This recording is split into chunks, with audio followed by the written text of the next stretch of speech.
She is a very successful journalist, Mrs. Shagufta. Recently, I stood as an independent candidate representing Nottingham South. Public sector finance managed the same way in many other countries as well. I think different countries set different agendas. So there's always you pay your taxes to the government. When you do something, put your passion, put your heart and put your soul into it. How does the political structure work in the UK? When you're with a party and the party, at the head of the party, they are making decisions like they are doing right now in the Middle East. And if you were to go to your local council or your local MP that's affiliated to a party, they will throw the dice straight back to the head of their party and say, well, it's not our decision. There's never been a project that doesn't have a million problems coming beforehand, through the middle and right through the end. It's not easy, but it's also doable, and you get such a big sense of satisfaction once you've achieved it.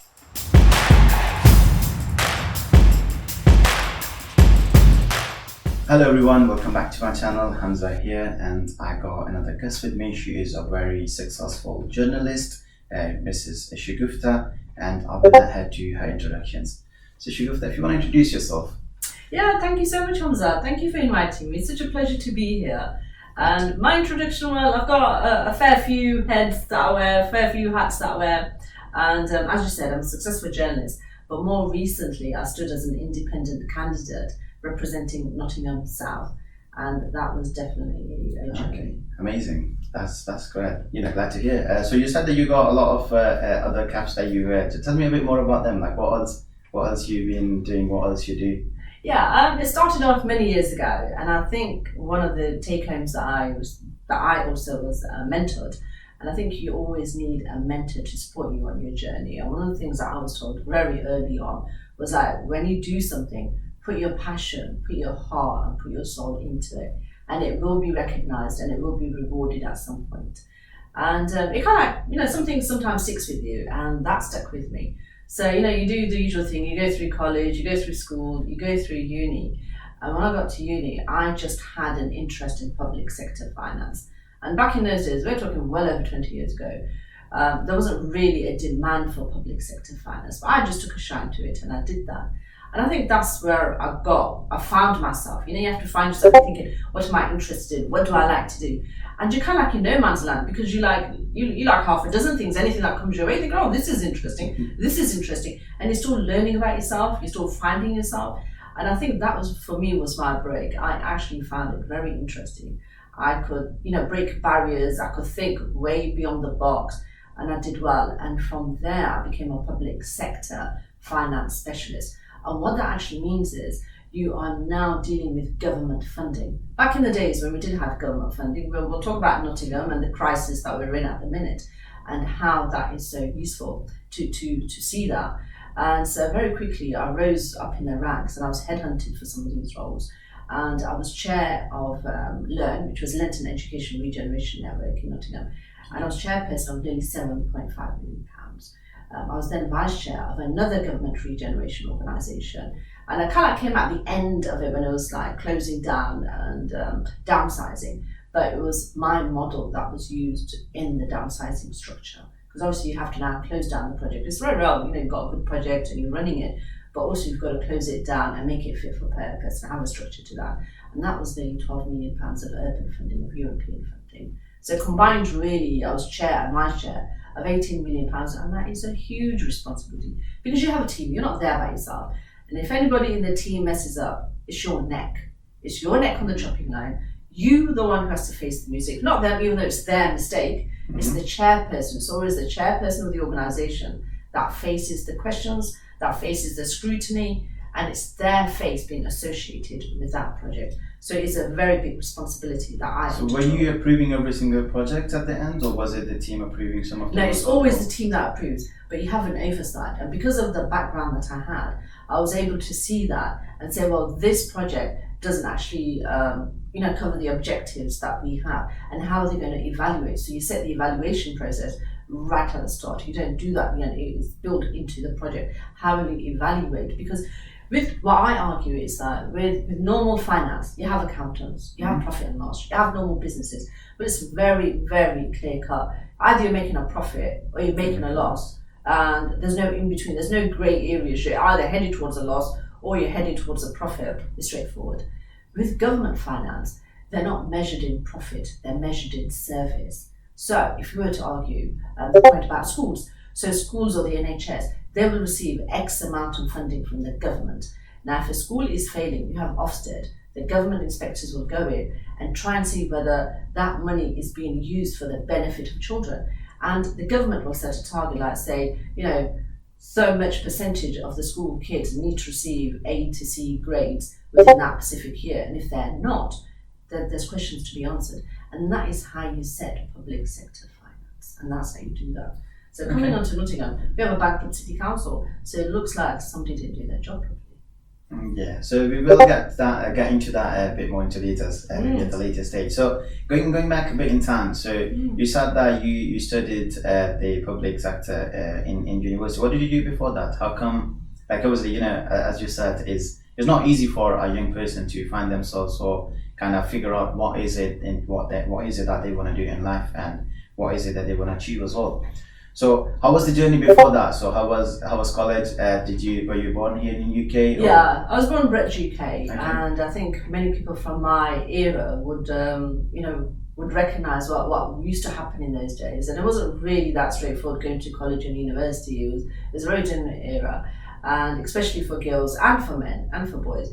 And your career was you were going to get married, you were going to have children, and that was it. And it's very difficult to break those kind of barriers and say, well, I actually want to study, I want to go back. So I went back to college and uni as I had children. And at that moment in time, I had 4 children.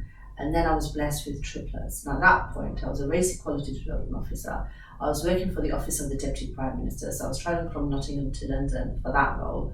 And when I was blessed with triplets, I thought the Almighty is trying to tell me something here. So I resigned from all of those activities and my work that I loved so much, and I thought, this is a different way. I have a different life to lead now, and maybe I need to come back home and just be a mother and look after my children. And that's what I did. I did that very happily for many years because the children were very young.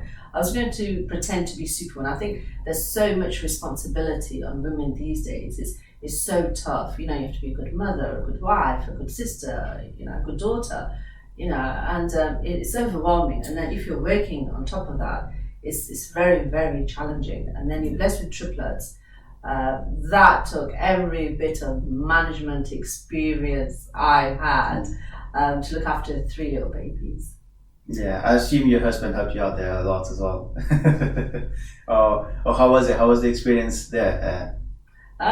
Yeah, like I said, it was a very challenging experience. I think having 3 children, it is what anybody would imagine, utter, total chaos. Up until you get your head around that. And I mean, bless them, they're now 17 years old. So I was blessed with 3 sons. They're 17 years old. It's now their turn to go to college and uni and, like help and support them. So I'm always getting asked by other parents, how do you manage 3 boys at the same time? Because they're just typical 3 boys that you'd expect that to have. So within that, you learn so much, you progress so much. And from there, other opportunities come knocking. Like I said, I was always headhunted for various roles. And then the opportunity came where I was, rang about this, and I was asked if I would like to become a TV presenter, become an anchor. And I took the opportunity, and I thought, okay, let's see how this goes. And it was around my, topic of interest, which was business, because I'd kind of part found myself. And I thought, okay, let's go with this. And it was the most amazing experience. It opened up a completely different chapter of my life. And it's just like you just take a gamble. You go with your gut instinct, and sometimes it pays off, and obviously sometimes it doesn't. But this one definitely paid off, and I've been doing that now for 10, 12 years. Okay. And I think some of the challenges are that they also attract trolls, which is the toughest part of it because it's online. So online safety, I know there's a bill that's going to be going through at some point, but your online safety is very important. I have a number of a team that supports me with that to make sure that online I stay safe, because people want to hack your material, they impersonate you, they will try and get your details. So it's very tough trying to stay safe online. Yeah, I mean, I'm from the industry, so I can kind of understand that and relate to it as well. I think there's a lot of lack of education of the technology as it is now, and the use of it compared to what it was back then. Back then it was for example, the social media, we used to have Facebook, I believe, and that was about it, and everybody would just log in with their number. They were not really too much concerned about what people would maybe message, say, or even if they get the account. However, nowadays everybody holds pretty much everything on the social media platforms. Would that be pictures? Would that be messages? Would that be a lot of personal information that is held on there as well? So being able to secure those platforms, it is essential at nowadays an era. So you said that you had the triplets. Now they are 17. Mashallah, that's amazing. So what's the journey? What's the journey looking like now? So what do you do now at the moment? Well, at the moment, just a few months ago, I stood as an independent candidate representing Nottingham South. And as I looked at Nottingham City Council and the blunders that they have been making, I looked at them and I thought, you know what, I could do a better job than this. I really could do a better job. And the political climate at the minute, especially in Nottingham, isn't very pleasant. We have a lot of services that are being cut. There's a lot of mismanagement from where I'm looking at things that is taking place. Some of our councillors aren't really fit for purpose. They really don't know what they're talking about. And I thought I need to come in and shake things up a little bit, and just to show them that there are other people that can come forward and can actually do a better job if given the opportunity. So I ran for this position, and that was a very memorable experience, and something that I will be pursuing further. Okay. And I think it did shake them up a little bit to know that there are people that are standing, especially in this election. We had so many independent candidates that did come forward just to change the political landscape of the UK. Amazing. So you said independent candidate. What's the difference between an independent candidate and somebody who stands for the party? Like, for somebody like me who doesn't know anything about politics, Okay. How does the political structure work in the UK? The way it works is you affiliate yourself with a certain party, and the way you choose your affiliation is based on their values and their principles and their track record of delivering. In Nottingham, they're not here to defend their corner, which they would like to defend, I'm sure, but we are a bankrupt city council, and some of that is due to poor decision making. And like I said previously, let's talk about Robin Hood energy. So you align yourself, as say, if you were talking to you, if you wanted to align yourself with a certain party, you would look at their track record, you would see what they're doing, and you'd clearly look at their values and what they represent. And some of their values you would want to be looking a little bit deeper into and see if they match yours. So you find yourself a political party that you can align yourself with. And unfortunately, our top two political parties, which is the Tory party and the Labour Party, their values are far from what ordinary people, I would argue, believe in. They are very far from the truth. They are just so distant from the people, and the people are crying out. We're living on austerity. People are struggling to heat or eat, and we have our political parties which simply just don't care. They actually don't care, and the policies reflect that. So you'd want to have a look at that. And myself as an independent candidate, I said, well, firstly, in Nottingham, we need to look at where our finances are actually going, where we can cut services, and where we actually need to deliver. You cannot cut services beyond the bone. People are actually struggling here, and you can't be charging the rate of council tax that you're charging, where Nottingham's a hotspot for fines. We can't be doing this. Where is that money going? And you can't, central government has refused to give us any more money because we're mismanaging what we do have. So finances being cut centrally as well, but also internally, there's a lot that needs to be decided. So that's how you judge who you need to go for. And I would argue, vote for your independent candidate because we are directly accountable to you. You can ask us questions. When you're with a party, and the party, at the head of the party, they are making decisions like they are doing right now in the Middle East.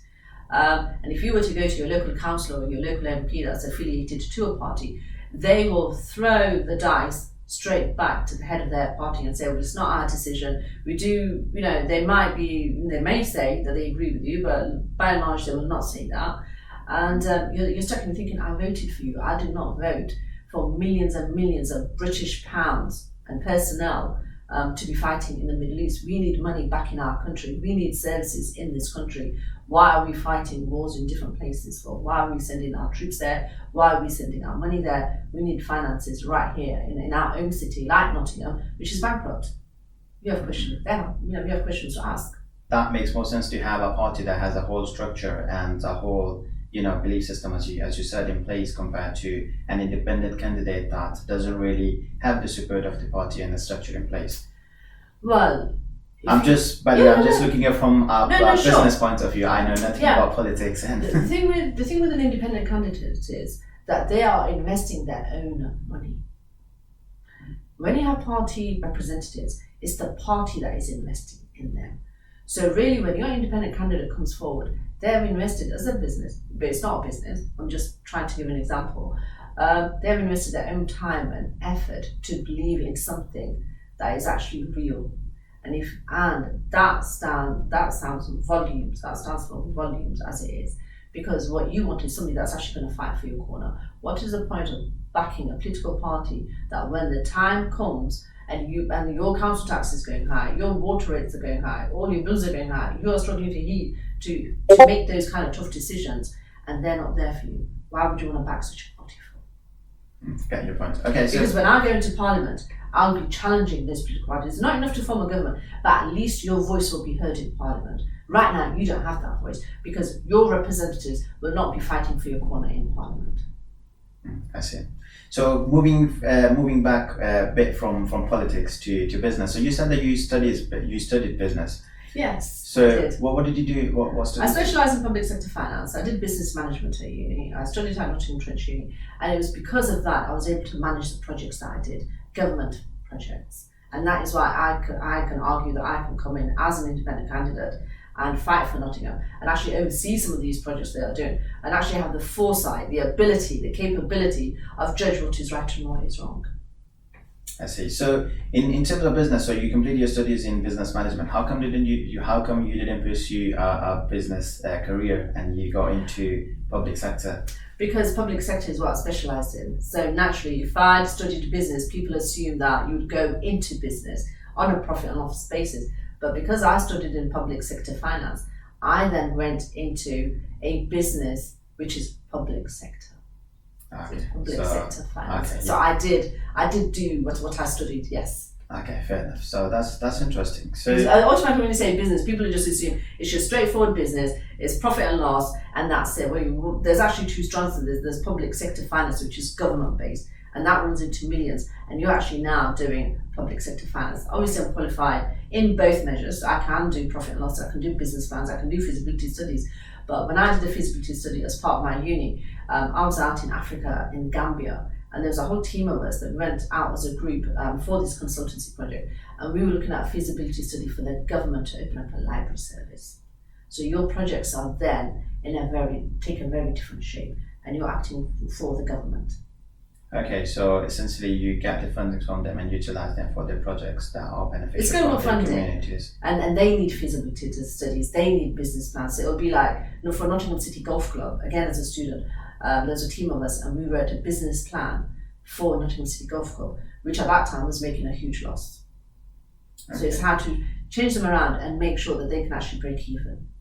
What they have, which is what Nottingham City Council right now needs to do, and they need public sector finance specialists to come in and help them. Okay, don't they have that in place here? Well, let's see. It's a very close book in Nottingham City Council. Fair enough, because I would have assumed that obviously the structure, the team that they have, that they would definitely have somebody who. There's been independent investigations. There's been independent financial investigations into them, and they were trying to hide the report, and then eventually that report came out. And then we were showing the mismanagement that was taking place there. They have a lot of lessons to learn. Okay. So is there not a government body that actually sets the standards for? Oh yes, there's a lot, but if internally they choose to ignore that advice, this is what's taking place. But doesn't then that governing body have the power to actually change that? Or? That is something that you would have to put to Nottingham City Council and ask them what they're doing. I cannot possibly answer that one. Okay, I'm just trying to understand the structure that they have, or they have in place. Like it could be Nottingham, it could be any council. So why do you think the councils are important within politics? Like what's the ideal political structure that you think would? Well, Nottingham is Labour run. Nottingham is a Labour run city council. They are there to provide services, as is any other city council in the country. Some councils are doing a better job, and some are not. And Nottingham, which is what we're focusing on, is not, and they need to learn lessons. Well, so obviously you mentioned a few of the bits that the finance wasn't managed properly within the Nottingham City Council. teams or whoever was managing that. So how does the structure work again? Once again, so you got the councillor or the MP who looks after the councillors. It's the local councillors and the city leader, and they have their own internal working parties, and then they go through that structure that they do. But if all the way up the food chain there are incompetent people in place, then you have a bankrupt city council. That's how it works. Okay, so there's no set policies or procedures that get put in place for every council? There's a lot of financial accounts that are put into place, a lot of financial controls are put in place, a lot of internal controls, but obviously they're failing. Okay, and who puts these in place? Is that the central government? Or? No, they have finance officers, they have a lot of advice from central government as well, but overall it's the city council itself is responsible for it. Okay, and so each council gets to make their own decisions with the budgets that they get and how they're going to deal with them, as well as make the structure that they want to use within their council itself. Okay, I didn't know that. Honest, it's something new for me to learn. Yeah, no, because Nottingham City Council has been Labour run for well over 20 years, so they've had that structure in place. It's been a Labour run city council, and it's time for a change. So you said 20 years. So within those 20 years, didn't Nottingham have a lot of progression within that as well, or were we just sitting at where we currently are as well? I think there's been a slow decline all the way down. It's got to this. It's been those Labour city-run council that has brought our city to its knees. Okay, so what would you do different? I would do plenty of things differently. I would just firstly look at their accounts. I'd like to see what their internal systems are. I'd like to know how they evaluate their projects. I'd like to know how they base their decisions, how much budget is being allocated to each project, which one, you have competing priorities. And I would prioritise, especially elderly care, I would prioritise bins every week because we are having rats. So is it value for money? Who are they contracting some of this work to? Because there are some private organisations that also are contracted for work. How is all of that taking place? And then you'd want to know if you are getting value for money, and then to make sure that the books actually add up at the end of it. So you need somebody with a complete oversight to look at it from point A all the way to point Z, and I don't think we have that at the minute. So the books, what the accounts are used for, or what the funds are used for within the council are currently not shared with the public? Are you saying? Not always shared, no. Not always shared. Is that a decision that the council makes, or is that a decision that the central government makes? It's up to each city council that runs that. You're asking a lot of detailed questions, and those questions can only be answered by the city council. You need to call them in and quiz them on their internal systems. Okay, that would be... Because I'm sitting on the outside looking at it as a public sector finance specialist and thinking, you don't have any internal controls in place. They would argue otherwise. And recently, in a very recent statement from a couple of weeks ago, we had a city council leader that said the finances are looking a little bit tougher than what she had previously imagined. You've been with the city council for well over two terms at least. We should have a good idea what's happening in there. Yeah, well, there should be no surprise that this is going to be tough. It's very tough. Yeah, well, yeah. So once again, I think they probably would have teams and all that structure put in place, and there's a lot to it. There's a lot to it that probably is out of my understanding and my domain itself. So okay, so that's really interesting. So you are planning to go on the elections next? Is it every year's elections or every 4 years? Every 4 years. Every 4 years. We have the city council local elections that come, and that's how you elect your local city council who are there to represent you and the services that you need. So that'll be very interesting coming up. So cool. So public sector finance. So is there any public sector finance managed the same way in many other countries as well, or is it different for countries and stuff? Do you know? I think different countries set different agendas. So there's always you pay your taxes to the government. Okay, so let's take this from there. You pay your national insurance, you pay your taxes. Central government takes that money, and they're sitting on billions of funds because they're collected from the people. They also have their own projects which are running, and from there they then allocate to city councils. So there are people there that have to manage those projects. And then once it gets there, then the council decides where to use that money and then reports back in. So when they report back in, do they report back to the central government saying with obviously not profit and loss, but where the money was used and how much it was? Yes, they do. They have to report. And can they not, if a council is not doing a good job, regardless of what council it is, and can the central government not know that? No, they do know that, and they're continuously getting support, and they will be keeping an eye on it. It is how it's done. Okay.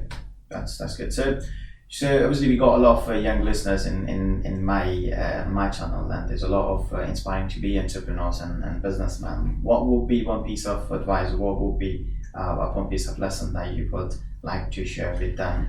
I would like to share the same lesson or the same motto that I was taught, and that is put your heart and soul and passion into it.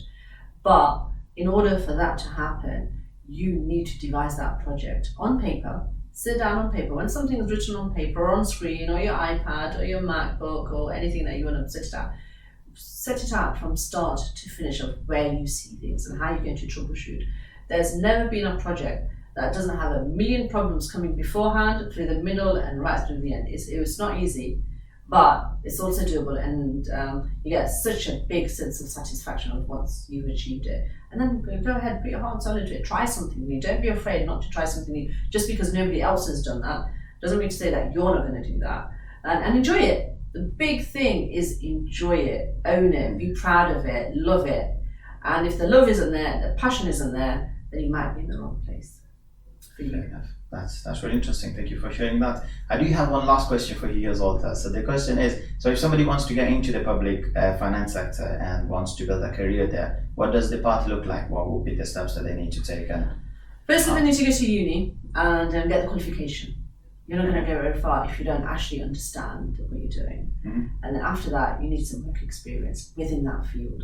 So you need to start applying for jobs within central government, which are finance related, and especially in terms of public sector. So there's always like finance officers that you need within schools, within the NHS, within our public services.